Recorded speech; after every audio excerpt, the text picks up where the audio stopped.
Hi hello ನಮಸ್ಕಾರ ವೀಕ್ಷಕರೇ, ನಾನು ಸಂದೀಪ್ ಶೆಟ್ಟಿ. ಹೆಗ್ಗದ್ದೆ, ಇದು ಹೆಗ್ಗದ್ದೆ ಸ್ಟುಡಿಯೋ. ನೋಡಿ, ಇಲ್ಲೆಲ್ಲ ಗರಿಕೆಗಳಿದ್ದಾವೆ. ಗರಿಕೆ ಗಣಪತಿಗೆ ಪ್ರಿಯ ಅಂತ ನಾವು ಕೇಳ್ತೀವಿ, ಪೂಜೆಗೆಲ್ಲ ನಾವು ತಗೊಂಡು ಹೋಗ್ತೀವಿ. ಆದರೆ ಈ ಗರಿಕೆಯಲ್ಲೂ ಕೂಡ ರೋಗ ನಿರೋಧಕ ಶಕ್ತಿ ಇರಬಹುದು, ಅಥವಾ ಮೆಡಿಸಿನ್ ಫ್ಯಾಕ್ಟ್ಗಳು ಇದೆಯಾ, ಇದರಲ್ಲೂ ಕೂಡ ಒಂದಿಷ್ಟು ಆಯುರ್ವೇದ ಸತ್ವ ಇದೆಯಾ ಅನ್ನೋದನ್ನ ಇವತ್ತು ಡಾಕ್ಟ್ರಲ್ಲಿ ಕೇಳಿ ತಿಳ್ಕೊಳ್ಳೋಣ.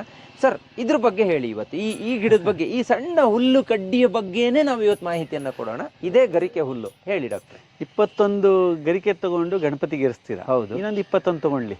21 ಗಣಪತಿಗೆ, ಇನ್ನು 21 ನಮಗೆ. ಗರಿಕೆಯ ರಸ ತೆಗೆದ್ರೆ ನೋಡಿ, ಯಾವುದೇ ಗಾಯಗಳಾದ್ರೂ ಕೂಡ ಗರಿಕೆಯ ರಸ ಹಚ್ಚಿದ್ರೆ ಇಮ್ಮಿಡಿಯೇಟ್ ಆಗಿ ಗುಣ ಆಗುತ್ತೆ. ತರ್ಚದ ಗಾಯ, ಬಿದ್ದ ಗಾಯ, ಯಾವುದಾದ್ರು ಗರಿಕೆಯ ರಸ ಇದಾಗುತ್ತೆ. ಆಮೇಲೆ ಈಗ ಸುಮಾರು ಜನಕ್ಕೆ ಈ ವರ್ಷಕ್ಕೊಂದ್ಸತಿ ಯಾರು ಅಥವಾ 2 ವರ್ಷಕ್ಕೊಂದ್ಸತಿ ಯಾರು ಈ ಕಂಜಂಕ್ಟಿವೈಟಿಸ್ ಅಂದ್ರೆ ಕಣ್ಣಿನ ಕೆಂಪು ಕಣ್ಣಾಗುತ್ತಲ್ಲ, ಹೌದು, ಅದಕ್ಕೆ ಗರಿಕೆ ರಸವನ್ನು ತೆಗೆದು ಕಣ್ಣಿಗೆ ಬಿಡ್ಬೋದು. ಬಹಳ ಒಳ್ಳೆ ಔಷಧಿ. ಮತ್ತೆ ವಿಶೇಷವಾಗಿ ಎನಿ ಬ್ಲೀಡಿಂಗ್ ಡಿಸಾರ್ಡರ್ಸ್, ಮೂಗಲ್ ಬ್ಲೀಡಿಂಗ್ ಇರ್ಬೋದು, ಯೂಟ್ರೈನ್ ಬ್ಲೀಡಿಂಗ್ ಇರ್ಬೋದು, ಅಂದ್ರೆ ಪೀರಿಯಡ್ಸ್ ಅಲ್ಲಿ ಜಾಸ್ತಿ ಬ್ಲೀಡಿಂಗ್ ಆಗೋದು, ಪೈಲ್ಸು, ಹೆಮರಾಯ್ಡ್ಸು, ಫಿಶರ್ ಬ್ಲೀಡಿಂಗ್ ಇರ್ಬೋದು, ಯಾವುದೇ ಬ್ಲೀಡಿಂಗ್ ಇದ್ರೂ ಕೂಡ ಗರಿಕೆ ರಸ ತಗೊಂಡು ಅದಕ್ಕೆ ಬೇಕಾದ ಸ್ವಲ್ಪ ಜೀರಿಗೆ ಹಾಕೊಂಡು ಹಾಲು ಬೆಲ್ಲ ಹಾಕೊಂಡು ಕುಡಿದ್ರೆ ತುಂಬಾ ಬೇಗ ಸ್ಟಾಪ್ ಆಗುತ್ತೆ. ಅದು ಅಲ್ಲದೆ ಕೆಲವರಿಗೆ ಗರ್ಭಕೋಶ ಪ್ರೊಲ್ಯಾಪ್ಸ್ ಆಗುತ್ತಲ್ಲ, ಆ ಥರದವರು ಕೂಡ ಗರಿಕೆ ಕಷಾಯ ಕುಡಿದು ಕೆಲವೊಂದು ಎಕ್ಸಸೈಸ್ ಇದೆ ಅದಕ್ಕೆ ಸಂಬಂಧಪಟ್ಟಿದ್ದು. ಆ ಎಕ್ಸಸೈಸ್ ಉಸಿರು ತಗೊಳೋದು ಬಿಡೋದು, ಉಸಿರು ತಗೊಳೋದು ಬಿಡೋದು ಎಕ್ಸಸೈಸ್ ಮಾಡ್ತಾ ಹೋದರೆ ಆ ಈ ಯೂಟ್ರಸ್ಸಿನ ಸುತ್ತಮುತ್ತ ಇರೋ ಮಸಲ್ಸ್ಗಳಿಗೆ ಸ್ಟ್ರೆಂತ್ ಬಂದ್ಬಿಟ್ಟು, ಪೆಲ್ವಿಕ್ ಮಸಲ್ಸ್ ಸ್ಟ್ರೆಂತ್ ಬಂದು ಪ್ರೊಲ್ಯಾಪ್ಸಿಗೆ ಕೂಡ ತುಂಬ ಒಳ್ಳೆ ಔಷಧಿ. ಜೊತೆಗೆ ಉರಿ ಮೂತ್ರ ಇರೋರಿಗೆ, ಕಿಡ್ನಿ ಸ್ಟೋನು, ಪದೇ ಪದೇ ಸ್ಟೋನ್ ಆಗೋರಿಗೆ ಕೂಡ ಇದು ಆಕ್ಚುಲಿ ತುಂಬಾ ಕೂಲಿಂಗ್ ನೇಚರ್.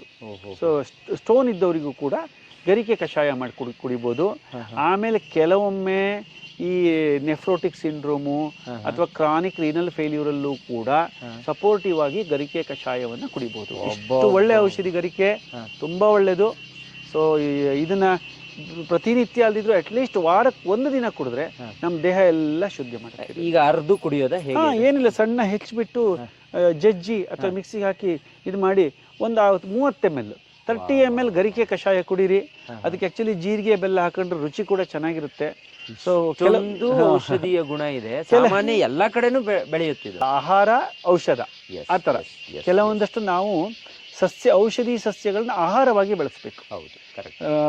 ದಿನಕ್ಕೆ ಒಂದೊಂದು ಥರದ್ದು ಬಳಸಿದ್ರೆ, ಹಿಂದೆಲ್ಲ ನೋಡಿ ತಂಬುಳಿಗಳನ್ನು ಎಷ್ಟೊಂದು ಮನೆ ಸುತ್ತಮುತ್ತ ಇರೋ ಸೊಪ್ಪುಗಳನ್ನೆಲ್ಲ ಬಳಸಿ ಪಲ್ಯ, ತಂಬುಳಿ, ಚಟ್ನಿ ಎಲ್ಲ ಮಾಡ್ತಿದ್ರು. ಯಾಕೆ ಅಷ್ಟು ಆರೋಗ್ಯವಾಗಿದ್ರು ಅಂತಂದರೆ ಇಷ್ಟೇ.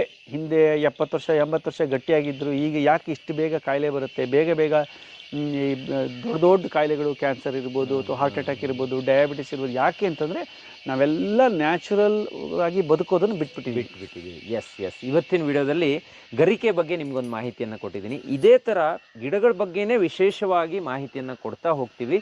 ಫಾಲೋ ಮಾಡಿ ನಮ್ಮ ಪೇಜನ್ನು.